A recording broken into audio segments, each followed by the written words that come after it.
What is up, y'all? It's your girl, Brand New, and honey, I am back in the building. This time, honey, I'm back. Y'all saw the little clip I posted in the community tab on Jamal Bryant, honey, addressing Mrs. Monique Samuels and Chris Samuels, honey. He had something for your ham sandwich, eat dance too, Chris. So, honey, I'm going to play the live that Mr. Jamal Bryant did to address Miss Monique, honey, and her husband, Chris, honey.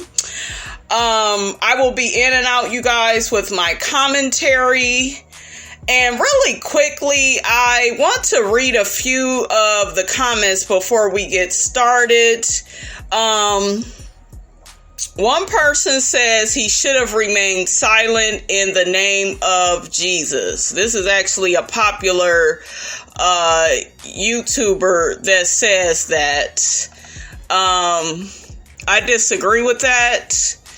Another person says, I think he should have taken Giselle's advice and not responded. I disagree with, comments like that. Let me say this, guys. When somebody drags you on a reality show, he was dragged. Okay, let's call a spade a spade. He was dragged.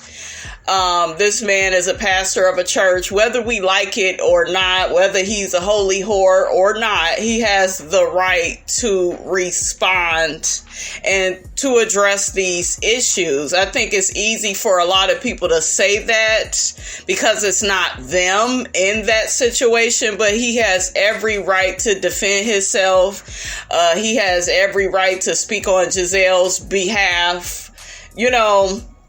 According to him, though, Giselle didn't even want him to respond to Monique and Chris and, all the stuff that they said and did at the reunion.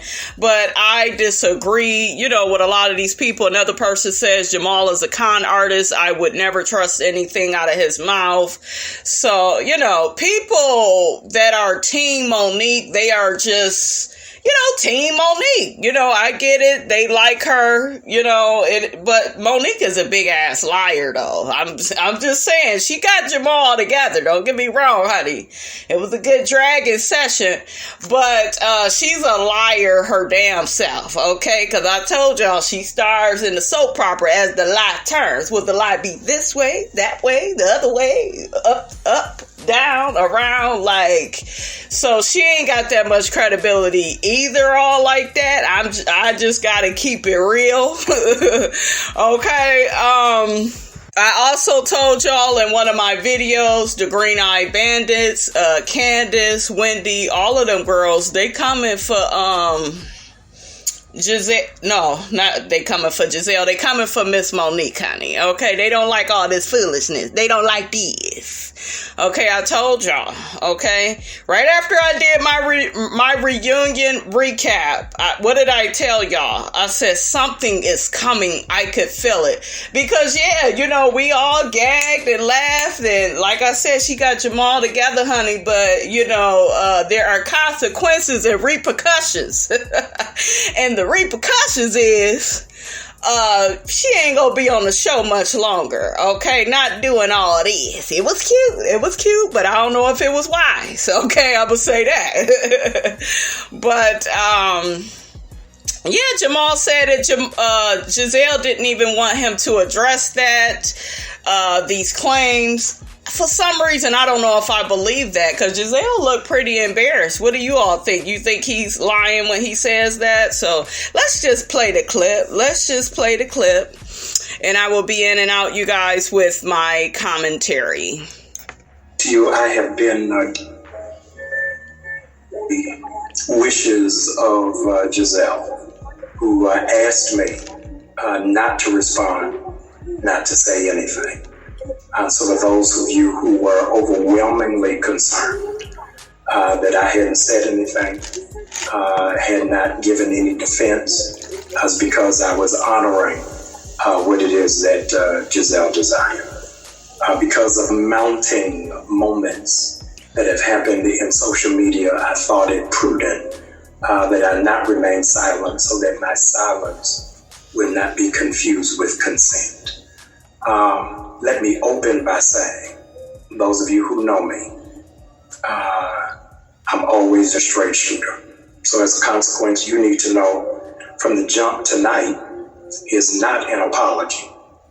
Tonight, I'm not asking for anybody's forgiveness. Y'all hear Mr. Jamal, honey? He said he don't need no he ain't giving no apologies, and he don't need y'all forgiveness, honey. Okay. Tonight is not about a confession. Tonight is for clarity. I have for 5 seasons, I've never said anything about Potomac. For 5 seasons, not said a word in a sermon, in a post, in a subtweet, in a text. I average at least 56 interviews a year. And in no condition and in no term have I ever mentioned the Housewives of Potomac, good, bad, or ugly, in support.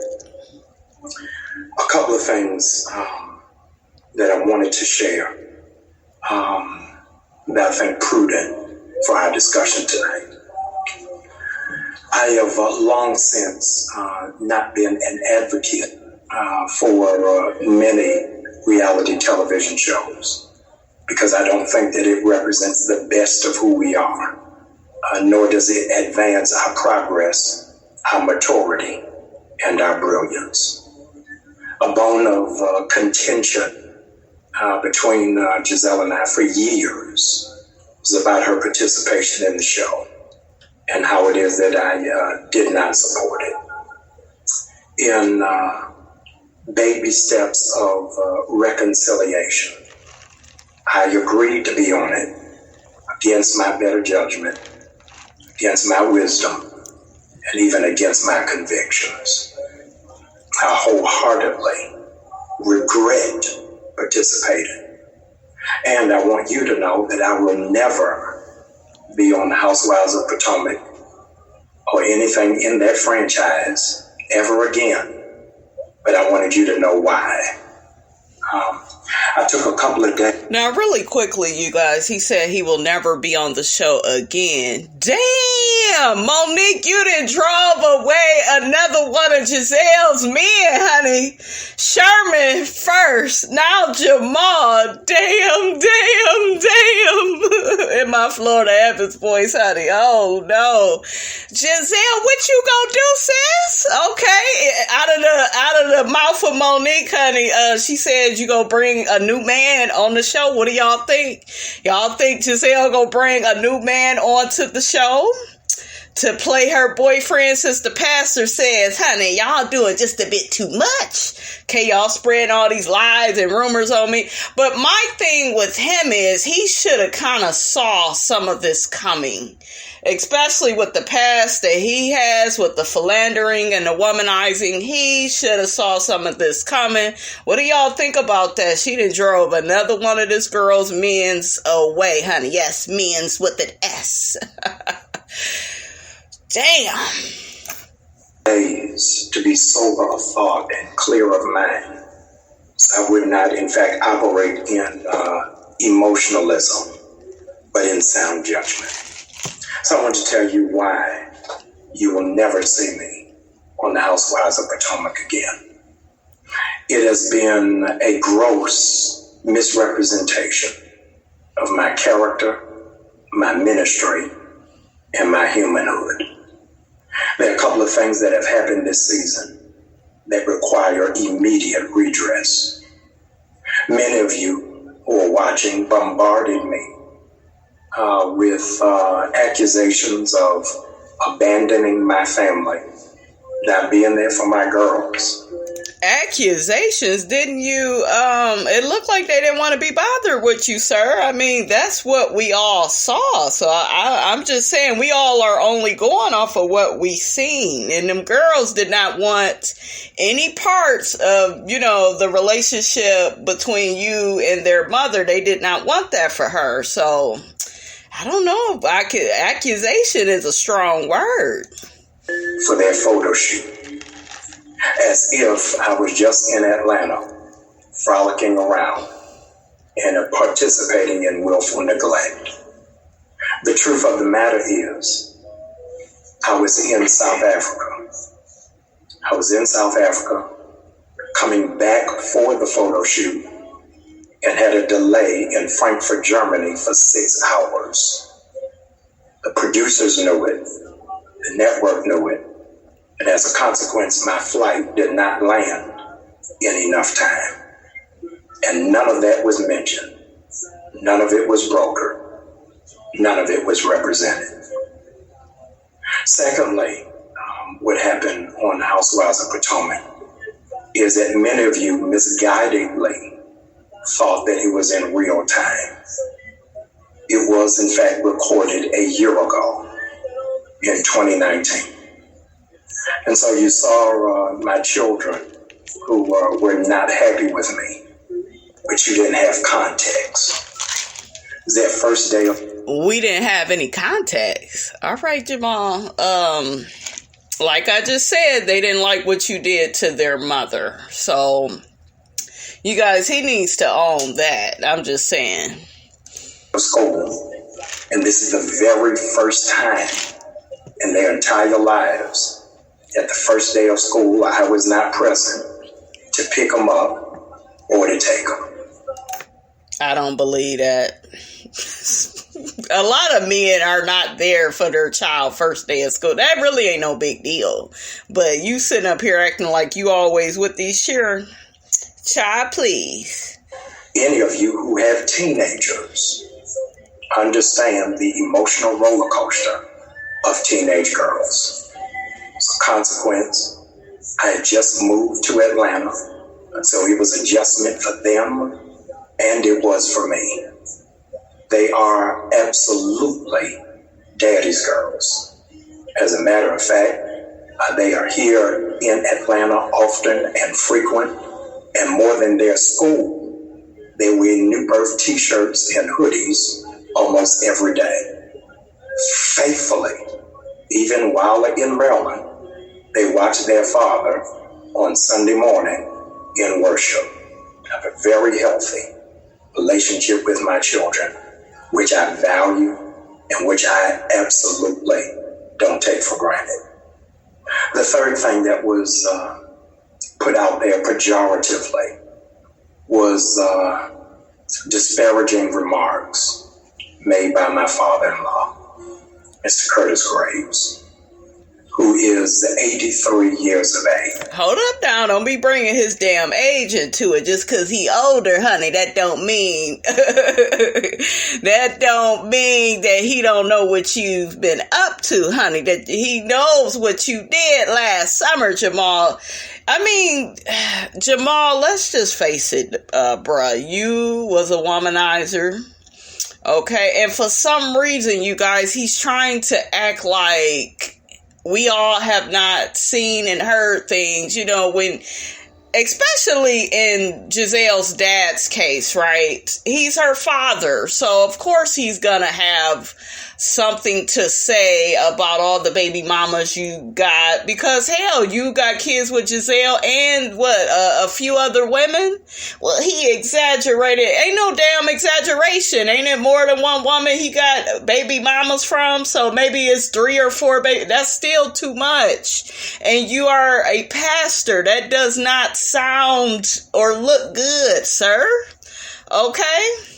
You deflecting by bringing her dad's age into it. I'm going to need for you to not do that. But get to it, honey.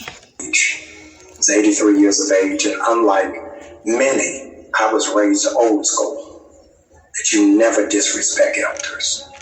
I honor him. He's an amazing man, has had incredible accomplishments, and he has every right to feel protective over his daughter. I've been divorced for now 10 years, and he and I have not had a heart-to-heart, man-to-man conversation about me breaking the heart of his baby girl. Anybody who is married or been married understands that working with in-laws is a process and it is a journey. So that was, in fact, one of the very few times in 10 years that we have been in proximity. But I want on record that I honor him. He's made tremendous strides in history. He is my fraternity brother, and I want my children to always know that I honor their grandfather and Giselle's father. I then want to move. Let me make sure I'm on the right page of my binder, because you can't bring me receipts if I got the cash register. Oh, sure. Okay. Jamal said, I didn't come to play with y'all today. Okay. I like that little saying. Got the cash register, honey. So, let me press the cash register. Okay, sir. Yes. Come on. I dated a young lady in New York. In case you all missed it, I've been divorced for 11 years. And I thought you just said 10.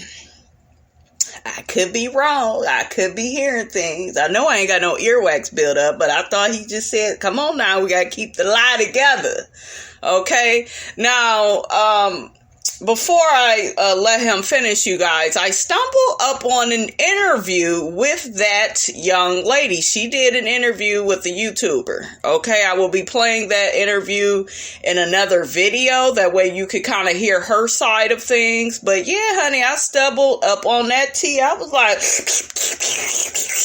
give me more, honey, because she was spilling all the tea, honey, to the YouTuber about her and Jamal's relationship, and how, you know, he said that it was fake and it was for reality TV. So some of what Monique said, honey, you know, it was true, honey. So I'll play that for y'all in the next video.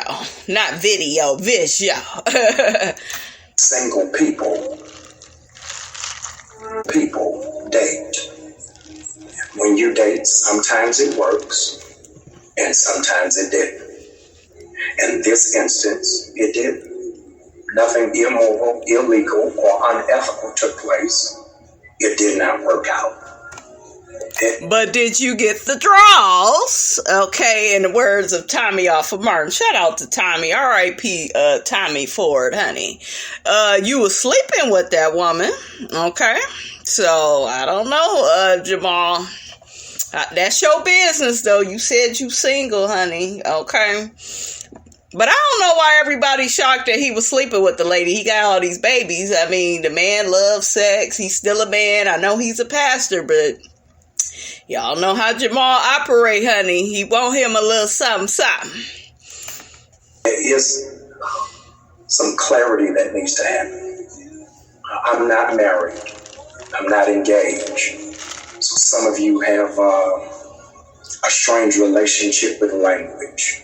Monique.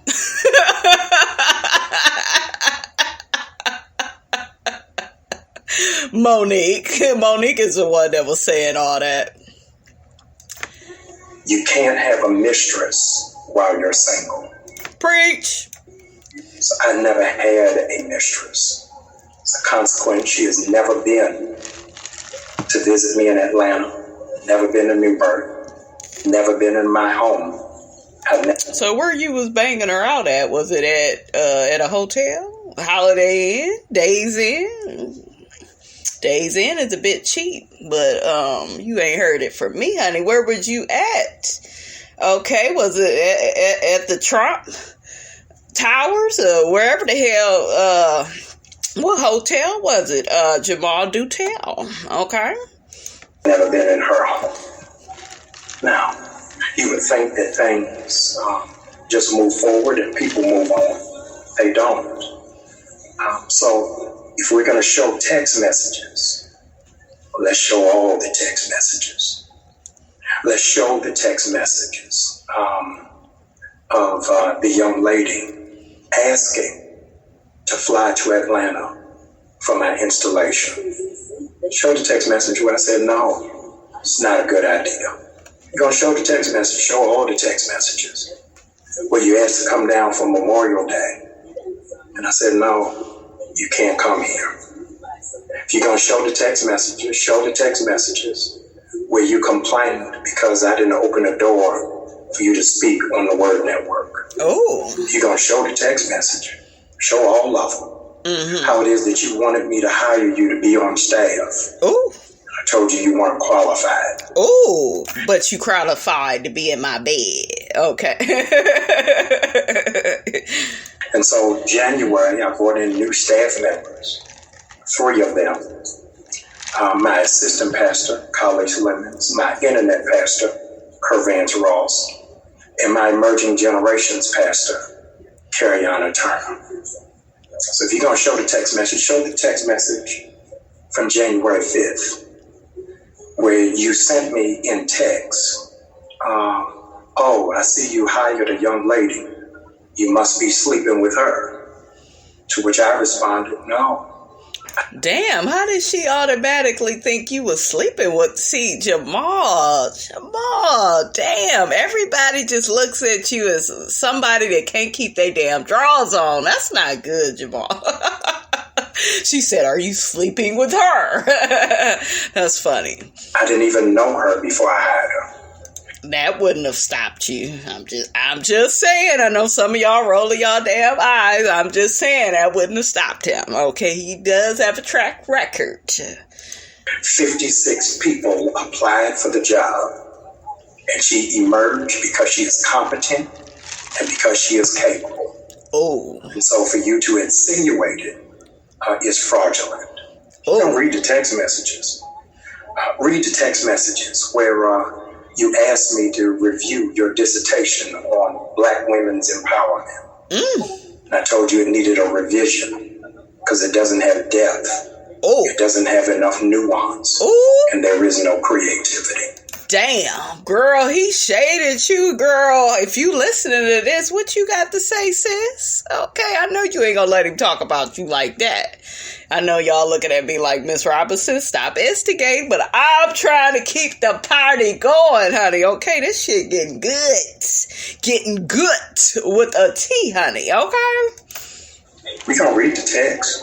Read it? Read the text. Mm-hmm. How it is that you sent this, quote, receipts to 27 periodicals and blogs. Ooh. Hoping to sell a story. And of the 27 you sent it to, 25 dismissed it because they knew it had no merit, it had no weight.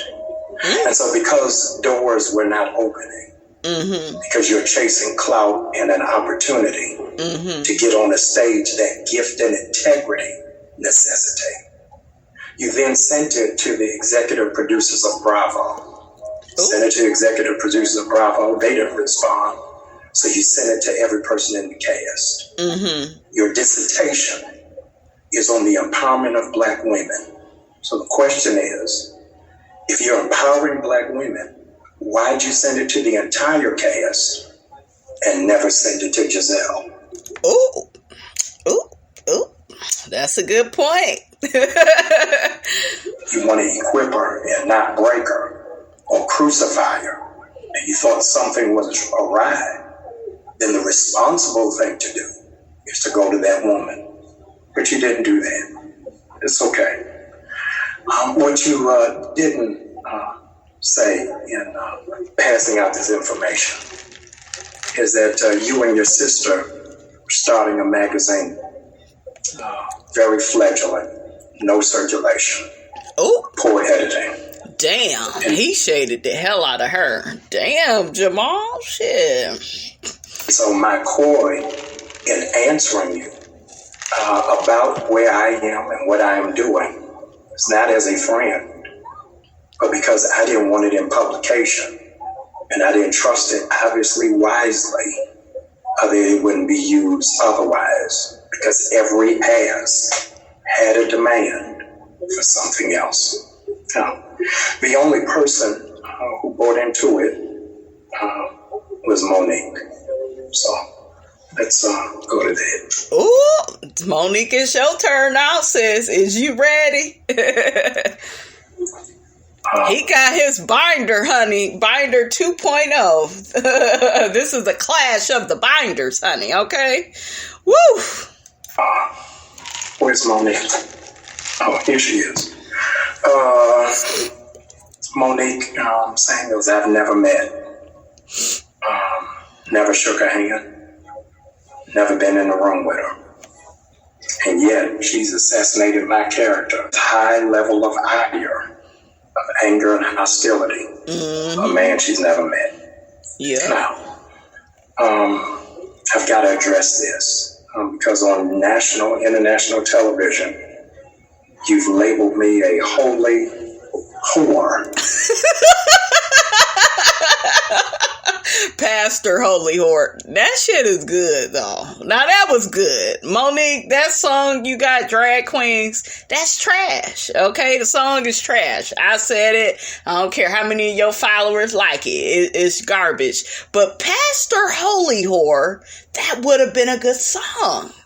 Okay, I would have loved to see what you had to say on that. I think of the word you used, holy whore. And so I need to give some address to that. I'm not sleeping with any woman in my church. Not no more.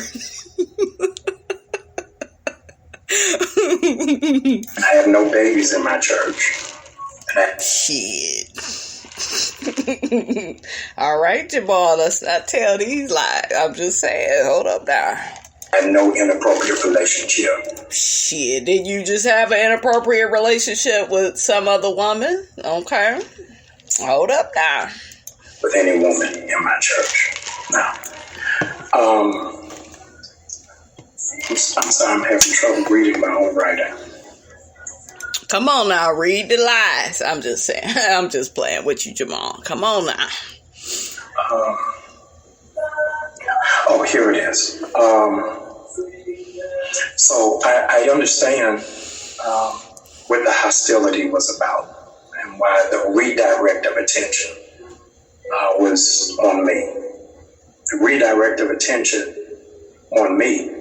You teamed up with your best friend, who rest in peace has gone on to be with the Lord. And see, that's that blogger, you guys, I forgot his name, but he was the one that was harassing Candace, and that's the one where Candace had told him to drop dead, and, you know, he eventually did, but not because of that. He was on dialysis and has some health issues, rest his soul. But before he left this here Earth School, you know, he was very messy and, you know, acting on Monique's behalf, going after certain castmates, you know, on her behalf. That way she can keep her little Miss Prissy, perfect Patty, her pristine image, you know, that she likes to put out there that we know is a lie.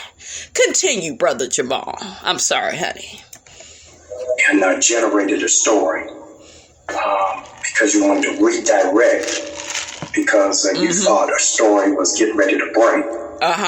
That your baby is from your trainer. Damn. Now, let me say this really quick. I know y'all like, damn, girl, could you stop interrupting? I need to say this because Jamal is getting ready to speak facts. We all know that when the season first started, Monique got us all kind of riled up. I was one of the ones that broke the story as well, that, you know, all the girls ganged up on her to attack her family, to say that she was sleeping around on her husband. And it's so interesting that she came out with this story after she had whooped Candace's ass, basically, you know, attacked the girl, didn't feel no remorse, and then got her ass on camera in front of us before the show even had started. So she's a master manipulator because she got us all on her side, you know, taking up for her, because it did sound believable that they was trying to take her down, especially Giselle, because we all know Giselle, you know, is jealous of Monique. We ain't gonna pretend that we all don't see and acknowledge that. But he's very much so right with Monique's character, because I noticed with her, she likes to take things out on the wrong people. She did all that fighting with Candace, but shit, you should have fought Sharice and your good girlfriend Gigi, because Gigi, I believe, is the one that started that rumor. But because Gigi is not on the show, she wanted to, you know, go after, you know, the castmates or whatever, but Gigi is the one that told them that story. I don't see them just making that up. And if they did come at Monique, I'm not at all excusing that, because I don't put nothing past Giselle, you guys. So she ain't clean in this either. But I just feel like Monique's energy should have been more directed at her best friend. So I wonder if we're going to see that on the reunion. But yeah, she has a way of coming at people, you guys, when really she should be angry at other people, you know. And that's what got your husband upset, because he thought Giselle leaked it. Mm-hmm. I want to tell you, Monique and Chris, it is not Giselle who leaked that. But Monique, your best friend Gigi, we had nothing to do with it. Now, really quickly, she probably didn't come for Gigi. I'm a woman, and I know if you fall out with somebody, they may have a lot of shit on you, and you're not going to really come for them because you don't want even more stuff to come out about you. I do believe, you guys, what Gigi said. As far as Monique finding other men attractive, she told the story, in my opinion, with too much detail. She even apologized on a few parts of the story, which if somebody had malicious intent, they would have went on and on with the story. But I played y'all the audio. Y'all remember, if you've been following me for any substantial amount of time, I played you guys the audio of Gigi saying that Monique was philandering around and cheating with the trainer. And she said that she felt like, Monique was really attracted to him and was all over him. And the trainer even said, why you cock blocking? And, if he's a trainer, he shouldn't be using that type of language. So that kind of lets you know he may have wanted, to get into Monique's panties. And why are you out drinking with your trainer? Shouldn't you all be at the gym? Okay. And why doesn't the trainer work with Monique anymore? Okay. That's another one. So, I believe that story about that trainer, has some validity in it, because I could see Monique being so upset about that, and that kind of messing up her situation with Chris, who was her husband, who provides her money. Okay. Because we know she didn't really have, nothing, before she got with him. Okay. She can't have these girls messing up her coin. So, I believe it, though, you guys. I do. That's all I could say, honey. Became hostile, mm-hmm. angry, and it was misdirected rage. Because... and we saw that really quickly with her behavior with the fight with Candace. So he's speaking a word right now. We may not like this man. We may not be able to trust everything he say. But this part right here, he's speaking a word. I believe it, because we've seen it on the show. Okay, we seen her have all this rage with Candace and wanted to beat her up so bad because she knew she could. She didn't do that shit with Robin. She didn't do that shit with Giselle. And did y'all remember when they was out at her little lake house or whatever? She had an argument with Candace the next day after Giselle left, and then said to the girls, I think Wendy and Robin was like, well, why you ain't get on Giselle the way you getting on Candace? Oh, I would have got on Giselle, but Giselle ended up leaving. You would have never came at Giselle like that, Monique, because you know better. You know who to come at. But yeah, it definitely is somebody that will misdirect her anger and go all in on one person and then let other people go scot-free. I don't understand that. You live in a house with a man who has anger management, who doesn't mind expressing volatile behavior. And everything that I'm saying tonight is not conjecture. This is not murder. This is self-defense. And so on Sunday, for the first time in 5 years, I'm inviting my audience to watch the reunion, Housewives of Potomac, where you will see Monique's husband tried to attack my wife, my ex-wife, Ann Robin. And security had to be called, and he had to be subdued. And I'm very concerned. And it's going to take quite a few of them to subdue his big ass, because that's a big mother. Something, that's a big guy. Monique, you all have my phone number, as you expressed on the show, but I had you all's address. Oh, shit, Jamal said, honey, he will pull up. Okay, translation. And because of grace, I didn't respond to that. Chris, you've got to take care of CTE. Yeah. Some of your former teammates contacted me. They're concerned. Said, oh, shit. Jamal, please don't respond because CTE is a progressive degenerative disease from a history of trauma to the brain. Mm-hmm. And so just last week, you had an outbreak again of verbally assaulting a black woman in Safeway. We have the footage of that, but I'm not going to air that. But I want to see that. You to please get help. I've tracked down your pastor, so all of what I'm saying is in love, so that your pastor can help you get the help that is needed and that is necessary. None of this really necessitated happening. I've not bothered any of you. I've not said anything disparaging against any of you. I've not attacked any of you.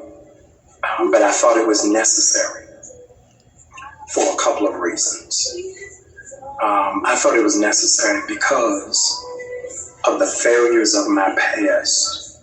It made the accusations of the present believable. Now, that's true. That's true. It do look believable, Jamal. Look like you can't keep your damn drawers on, honey. That's what it look like, okay? And many of you began writing on my social media with no information. Mm-hmm. Began attacking me with no information. You start going all the way in with no information. And I wanted believers to know that no matter what it is that you did in your past, you can outlive it in your present. And regrettably, those of you who have said the most vile, nasty, and negative things did it behind scripture. You did it under the guise of being saved. Not calling for prayer, but immediately calling for crucifixion. I didn't say that I was perfect, nor do I pretend to be. And we know that you're not, okay? But don't come for me. Oh, he said, don't come for me, honey, unless I send for you. Unless I invite you. All right. All of us are in a journey of a process. Yes, we are, Pastor. Trying to be better, trying to work out, and I am one of them. And so you have to forgive me because I'm not going to hold you long. Pastor, why are you running? I'm running because I got to get ready. Because Saturday, I got to feed 8,000 families in Atlanta who don't have groceries. I think I got to announce that here because none of these bloggers are going to write about that.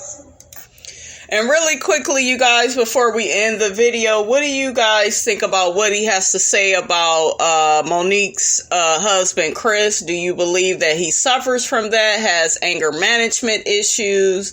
I do believe that Chris is a misogynist because like I told y'all in my video, my reunion video, we heard Monique say that, her husband just wants to keep her barefoot and pregnant. And I don't like that about Chris Samuels. I have to judge the behavior once I see it.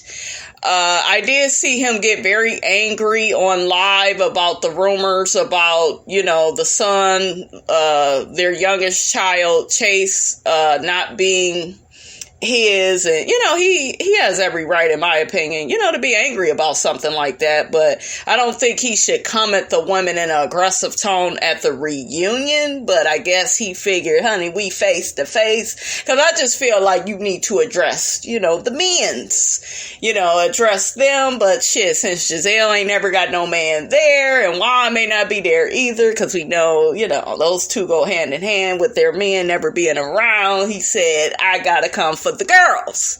So y'all let me know how y'all feel about that, how Chris Samuels this upcoming Sunday will be addressing Giselle and Robin in an aggressive way, according to Pastor Jamal, who is going to allow his church to watch the episode. Do you think that that's messy that he's having them watch the episode?